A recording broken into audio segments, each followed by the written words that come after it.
Hi friends, அஸ்ஸலாமுஅலைக்கும். Welcome to our Jahana's cooking. நம்ம சேனலில் இன்னைக்கு சூப்பரான டேஸ்டான உங்கள் எல்லாத்துக்கும் ரொம்ப பிடித்தமான சின்னவங்கலேருந்து பெரியவங்க வரை விரும்பி சாப்பிடக்கூடிய சன்னா மசாலா ரெசிபி எப்படி செய்யறதுன்னா ஈஸி மெத்தடில் இந்த வீடியோக்குள்ள போய் பார்க்க போகிறோம். ஃப்ரெண்ட்ஸ், செய்ய ஆரம்பிக்கலாமா?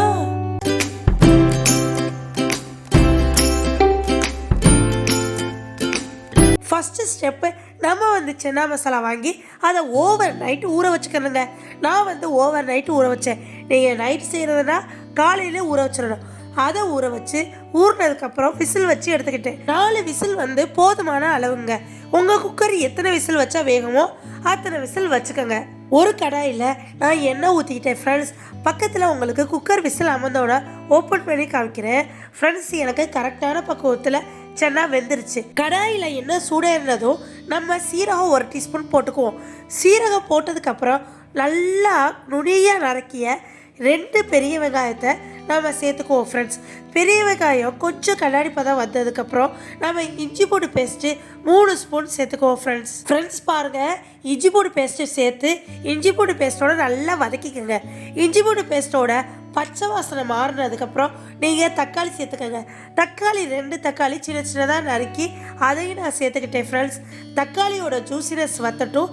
அதுக்கப்புறம் நம்ம மசால் பொடியெலாம் சேர்த்துக்குவோம் ஃப்ரெண்ட்ஸ். பாருங்கள், தக்காளி வதங்கி ஜூசினஸ் வற்றி அப்புறம் பச்சை வாசனை மாறுற வரையும் வதக்கிக்குவோம். இப்போ தக்காளி வெங்காயம் வதங்குறதுக்கு தேவையான அளவு உப்பு சேர்த்துக்குவோம் ஃப்ரெண்ட்ஸ். சன்னா மசாலாவில் தண்ணியை வடிகட்ட வேணாம், அதோடு சேர்த்து நம்ம போட்டுக்கிறோம். இப்போ நம்மளுக்கு ஃப்ரெஷ்ஷான சீரகத்தூள் இருந்தால் டேஸ்ட் கொடுக்கும். அதனால சீரகத்தூளில் 2 டீஸ்பூன் சீரகத்தை எடுத்து நான் மிக்சியில் அடித்து சீரகத்தூளாக நறுக்கிக்கிறேன். நெக்ஸ்ட்டு 1/2 டீஸ்பூன் மஞ்சத்தூள் சேர்த்துக்கங்க ஃப்ரெண்ட்ஸ். இப்போ மசாலா ஐட்டம்லாம் சேர்க்க ஆரம்பிச்சிட்டேன். ஏன்னா நம்மளுக்கு தக்காளி நல்லா மசிஞ்சு எண்ணெய் பிரிஞ்சு வந்துருச்சு.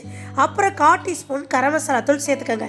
2 டீஸ்பூன் உங்கள் தேவைக்கேற்ப நீங்கள் மிளகாய் தூள் சேர்த்துக்கங்க ஃப்ரெண்ட்ஸ். பச்சை மிளகாய் இருந்தால் பச்சை மிளகாய் 2 சேர்த்துக்கங்க. நான் இங்கே பச்சை மிளகாய் சேர்க்கலை. தனி மிளகாய் தூள் 2 டீஸ்பூன் சேர்த்து மசாலாவோட பச்சை வாசனை போகிற அளவு 2 வதக்கிக்கங்க. வதக்கினதுக்கப்புறம் நம்ம சென்னாவை வேக வச்சு வச்சுருந்த தண்ணியோடு சேர்த்து சென்னாவை சேர்த்துக்குவோம் ஃப்ரெண்ட்ஸ். பாருங்கள், எண்ணெய் பிரிஞ்சிருச்சு, மசாலாவோட பச்சை வாசனை போயிருச்சு. இந்த ஸ்டேஜில் நம்ம சென்னாவோட சேர்த்து தண்ணி எல்லாத்தையும் சேர்த்துக்குவோம். அப்புறம் ஒரு 1/4 கப்பு சென்னாவை தனியாக வச்சுக்குவோம். ஏன்னா அதை மிக்சியில் அரைச்சோ இல்லை கையில் நசிச்சோ நம்ம சேர்த்துக்குவோம் ஃப்ரெண்ட்ஸ். பாருங்கள், உங்களுக்கு சன்னா மசாலாவுக்கு எந்த அளவு தண்ணி வேணுமோ அந்த அளவு தண்ணி சேர்த்துக்கங்க. இந்த சன்னா மசாலா சோலாப்பூர் பூரிக்கு மட்டும் நல்லா இருக்காதுங்க, மற்ற எல்லா டிஷ்ஷுக்கும் நல்லாயிருக்கும். ஏங்க, நார்மல் பூரி அப்புறம் சப்பாத்தி, ஏங்க ரைஸு கூட செம டேஸ்ட்டாக இருக்கும். இட்லி தோசை எல்லாத்துக்கும் சூப்பராக இருக்கும். இந்த சன்னா மசாலா நல்லா கொதிச்சதுக்கப்புறம் நீங்கள் 2 டீஸ்பூன் சன்னா மசாலா தூள் சேர்த்துக்கங்க. இது எவரெஸ்ட்டில் செம டேஸ்ட்டாக இருக்கும், சூப்பராக இருக்கும். நம்ம பட்சாரே என்ன சொல்லியிருக்காங்கன்னா, இந்த சன்னா மசாலா செய்யறதுக்கு நிறைய ப்ராசஸர். அதுக்கு நீங்கள் சன்னா மசாலா பவுட்ரு நீங்கள் கடையிலே வாங்கிடலாம். அதனால் நீங்கள் சன்னா மசாலா பவுட்ரு மட்டும் நீங்கள் கடையில் வாங்கிக்கோங்க. இல்லைனா நான் வீட்டில் ரெடி பண்ணி வச்சுருக்கேன்னா அதை யூஸ் பண்ணிக்கோங்க. 2 ஸ்பூன். நான் 300 கிராம் சன்னா எடுத்திருக்கேன். அதுக்கு தகுந்த மாதிரி தான் மசாலா சேர்த்துருக்கேன். நீங்கள் இதோட குறைவாவோ கூட எடுத்துருக்கீங்கன்னா அதுக்கு தகுந்த மாதிரி மசாலா ஐட்டம் சேர்த்துக்கோங்க ஃப்ரெண்ட்ஸ். இந்த மாதிரி நீங்கள் நசுக்கி போட்டிங்கன்னா டேஸ்ட்டாக இருக்கும், சூப்பராக இருக்கும். பாருங்கள் ஃப்ரெண்ட்ஸ், எல்லா சனாவையும் நசுக்கியாச்சு, அதையும் சேர்த்துக்கிறேன். நீங்கள் மிக்சியில் அடிச்சிங்கன்னா ரொம்ப மையாயிரும், அப்போ டேஸ்ட் இருக்காது. லைட்டாக கடிச்சு சாப்பிட்றப்ப தெரியும். அதனால நீங்கள் இந்த மாதிரி நசுக்கி சேர்த்துக்கிட்டிங்கன்னா டேஸ்ட் கொடுக்கும். இப்போ இது நல்லா லோ ஃப்ளேமில் வச்சு ஒரு 5லேருந்து 6 நிமிஷம் நல்லா கொதிக்கட்டும்.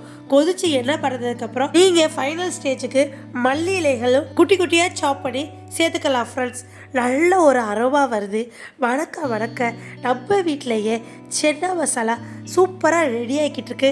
இன்னும் 2 செகண்டில் உங்களுக்கு ஆஃப் பண்ணி காமிக்கிறேன் ஃப்ரெண்ட்ஸ். ஃபைனல் ஸ்டேஜுக்கு நம்ம சீரகத்தூள் திரிச்சு வச்சுருக்கோம்ல, அதை 1 டீஸ்பூன் சேர்த்து லைட்டாக ஒரு கிளறி விட்டு 2 செகண்ட் நீங்கள் கொதிக்க வச்சு எண்ணெய் படந்ததுக்கப்புறம் ஆஃப் பண்ணி வச்சுருங்க ஃப்ரெண்ட்ஸ். இப்போ பாருங்கள், நான் மூடி போட்டு 2 செகண்ட் கொதிக்க வைக்கிறேன். ஓப்பன் பண்ணி பார்த்தா எண்ணெய் படந்துருக்கு. அதோடய நம்ம ஆஃப் பண்ணிக்கிறோம் ஃப்ரெண்ட்ஸ். ஃப்ரெண்ட்ஸ் பாருங்க, எவ்வளோ ஒரு டேஸ்ட்டாக சூப்பராக வணக்க சென்னா மசாலா எப்படி ரெடியாக இருக்குன்னு இதை நம்ம தனியாக பவுலில் உங்களுக்கு மாற்றி காமிக்கிறேன். ஃப்ரெண்ட்ஸ் பாருங்கள், இதே மாதிரி ஈஸி மெத்தடில் உங்கள் வீட்டில் செஞ்சு உங்கள் வீட்டில் உள்ள ஹஸ்பண்டையும் உங்கள் கிட்ஸுகளையும் உங்கள் வீட்டுக்கு கெஸ்ட்டு வந்தால் அவங்களுக்கு செஞ்சு கொடுத்து அசத்துங்க ஃப்ரெண்ட்ஸ். டேஸ்டான சூப்பரான சென்னா மசாலா ரெசிபி சோளாப்பூர் பூரிக்கு மட்டும் நல்லா இருக்குன்னு அவசியம் இல்லைங்க, எல்லா டிஷ்ஷுக்கும் சூப்பராக இருக்கும். நார்மலாக சப்பாத்தி, நார்மல் பூரி, அப்புறம் ரைஸாக இருக்கட்டும், இல்லை நீங்கள் சைடிஷாவோட வச்சு சாப்பிட்லாம், அனைத்துக்குமே சூப்பராக இருக்குங்க. ஃப்ரெண்ட்ஸ், இதே மாதிரி செஞ்சு சாப்பிட்டு பார்த்துட்டு கமெண்ட் செக்ஷனில் சொல்லுங்கள் ஃப்ரெண்ட்ஸ். இது ரெஸ்டாரண்ட் ஸ்டைல் காட்டியும் நம்ம வீட்டில் சூப்பரான சின்ன மசாலாங்க. செஞ்சு சாப்பிட்டு பார்த்துட்டு கமெண்ட் செக்ஷனில் சொல்லுங்கள். லைக் பண்ணுங்கள், ஷேர் பண்ணுங்கள், கமெண்ட் பண்ணுங்கள். மறக்காமல் சப்ஸ்கிரைப் பண்ணிடுங்க ஃப்ரெண்ட்ஸ். பக்கத்தில் உள்ள பெல்லைக்கனை கிளிக் பண்ணிங்கன்னா தான் நான் போடுற புது ரெசிபி உங்களை வந்து சேரும். இதே போல் நெக்ஸ்ட் ஒரு அருமையான ரெசிப்பியில் உங்களை வந்து சந்திக்கிற வரை எனக்காண்டி வெயிட் பண்ணுங்கள். நெக்ஸ்ட் வீடியோவில் பார்ப்போம். தேங்க்யூ மக்களே. அஸ்ஸலாமு அலைக்கும். பாய்.